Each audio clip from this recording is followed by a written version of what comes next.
Tu sais, demander de l'aide, c'est pas un échec. Demander de l'aide, c'est pas une faiblesse. Aujourd'hui, tu peux demander de l'aide si tu sens que tu n'arrives pas à t'en sortir seul. Et c'est pour cela que les humains existent. C'est-à-dire que l'homme ne peut pas vivre seul sans la société. Peu importe ce qu'on va te dire, nous avons besoin de la société. Sinon, pourquoi à un moment donné, après les diplômes, on veut travailler? Si on veut travailler, c'est qu'on veut rester avec des gens dans l'entreprise. Pourquoi à un moment donné, on veut se marier? Si on veut se marier, c'est parce qu'on veut avoir quelqu'un avec qui on va discuter, quelqu'un qui peut nous comprendre, quelqu'un qui peut nous accepter. Pourquoi à un moment donné, on veut avoir un enfant pour dire que ça, c'est pour moi. Donc, on ne peut pas vivre seul. Donc, demander de l'aide, c'est pas une faiblesse. C'est notre propre.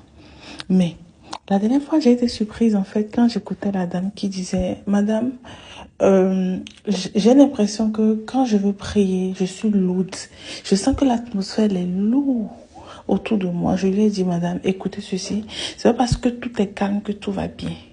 C'est pas parce que vous vivez bien votre vie que tout va bien. Parfois, votre spirituel, c'est chaotique, mais l'esprit malin vous empêche de prier parce qu'on sait que quand vous allez lever la voix, les choses vont changer.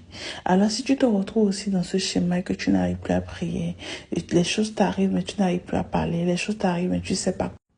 Si c'est le cas, rejoins-nous ici, abonne-toi, on va t'aider à t'en sortir. Et dis-moi dans les commentaires.